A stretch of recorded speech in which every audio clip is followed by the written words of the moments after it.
నాకు లాస్ట్కి 12 లక్షలు వచ్చినాయి. ఆ 2 లక్షల రూపాయలు బాకీ తీర్చి 10 లక్షల రూపాయలు మా చిన్నమ్మాయి ఉంటే మ్యారేజ్ చేశాను. నాకు రూపాయి అనేది లేదు, ఇల్లు కూడా లేదు. అలాంటి పరిస్థితుల్లో నాకు ఎన్ఎస్పి సీతారామయ్య గారి ద్వారా నాకు అవకాశం వచ్చింది.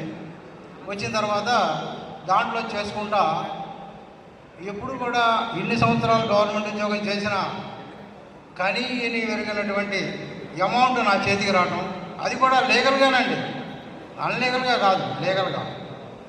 మరి చాలామంది కస్టమర్లు ఉన్నారు, చాలామంది ఏజెంట్లు ఉన్నారు. అందరూ కూడా వీళ్ళు లక్షాధికారులు అవుతున్నారు, వాళ్ళు రేపు కోటీశ్వరులు అవుతారు. అలాంటి వాళ్ళని నేను ఒక ఫైర్మెన్గా చేరినటువంటి ఇంతమందికి ఉపాధి ఇచ్చాను అంటే ఆ సెలవంతా కూడా ఎన్ఎస్పిది, నారాయణ రెడ్డి గారిది, సీతారామయ్య గారి సెలవు. కనుక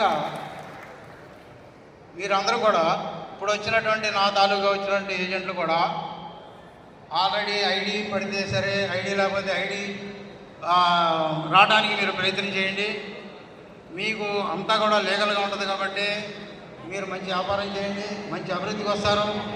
అయితే సార్ చిన్న విషయం, నాకు ఇల్లు లేదు. ఎన్ఎస్పి డబ్బులతో